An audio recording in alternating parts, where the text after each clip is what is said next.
Resting atop a headland jutting out into Tremadog Bay, Criccieth Castle demonstrates the influence that King Edward I had on Welsh fortress construction. Built by Llywelyn the Great in the late 13th century, the design included many features of Edwardian castles, including an outer wall, outward-facing arrow slits and murder holes in passageways. The castle changed hands between the Welsh and English until the 15th century when it was burned during the last Great Welsh Rebellion. Visitors to Criccieth can wander through the ruins and explore exhibits about the history of Welsh castles.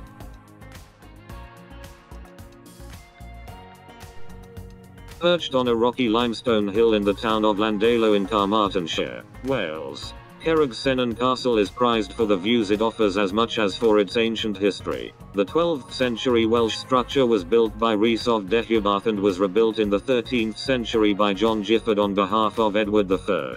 Although much of the castle was destroyed during the Wars of the Roses, the ruins are well worth a visit. Visitors who climb their way to the hill's summit are rewarded with breathtaking views.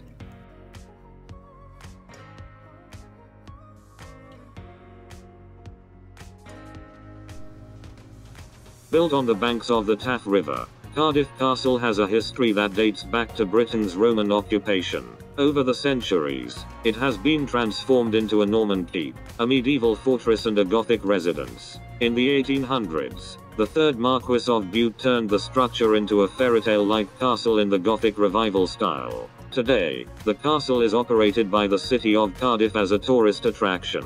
Visitors can tour the castle's sumptuous apartments, explore the Firing Line Regimental Museum and roam the beautifully landscaped parks around the castle grounds.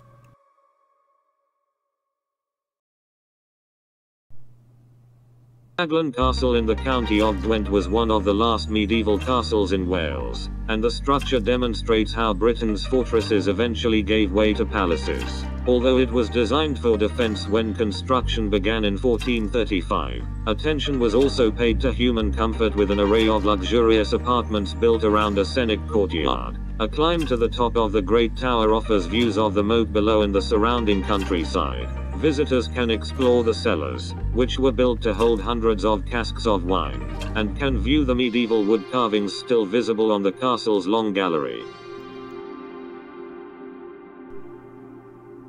Located in the county of Pembrokeshire in southeast Wales, Pembroke Castle is the largest privately owned castle in Wales. It's also one of the oldest and best preserved. Construction dates back to 1093 when the Earl of Shrewsbury took control of the town from the Welsh. Famed as the place where Henry VII was born, Pembroke began to fall into decay in the 17th century but was fully restored during the early 1900s. Open to the public, the castle features staged tableaux that depict events in the castle's history, battle reenactments and falconry displays.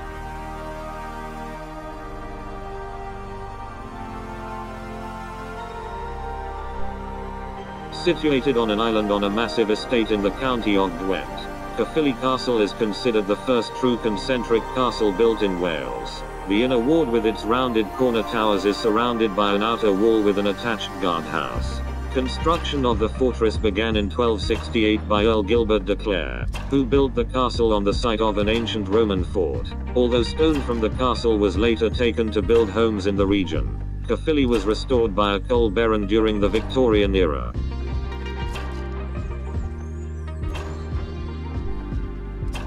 King Edward I and his favoured architect James of St. George had perfected the art of castle building by the time they began construction. Balmerus Castle in 1295, located on the Isle Anglesey in the county of Gwynedd. The beautifully designed concentric castle features a moat connected to the sea, round towers on every corner and staggered entrances and portcullises between the inner ward and outer wall. Although the inner apartments of the castle were never constructed, the castle remains an imposing sight. Visitors are free to explore the grounds and wander through passages in the walls.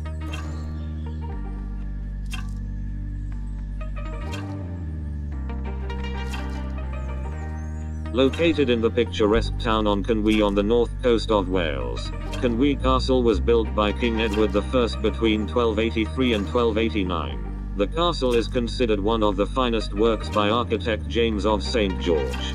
Built to take advantage of its location on a rocky hill on the banks of the Conwy estuary, the well-preserved castle features 2 fortified gateways, 8 gigantic towers and massive Great Hall. Knowledgeable guides offer on-a tours that take visitors from the castle's royal chambers and chapel up to the top of the battlements.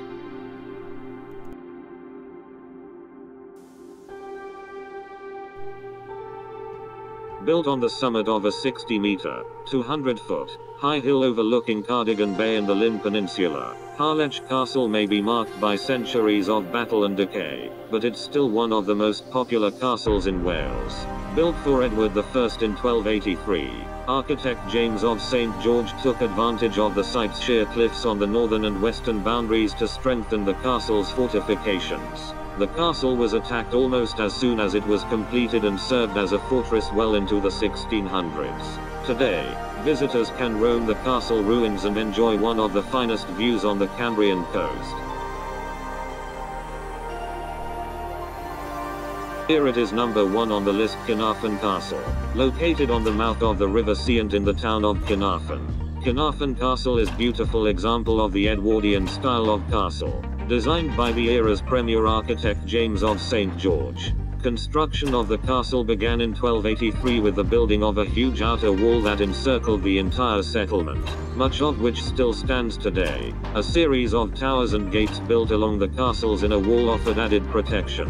King Edward's son was born in Caernarfon and was dubbed the Prince of Wales, a title that the heir to the throne has been awarded ever since.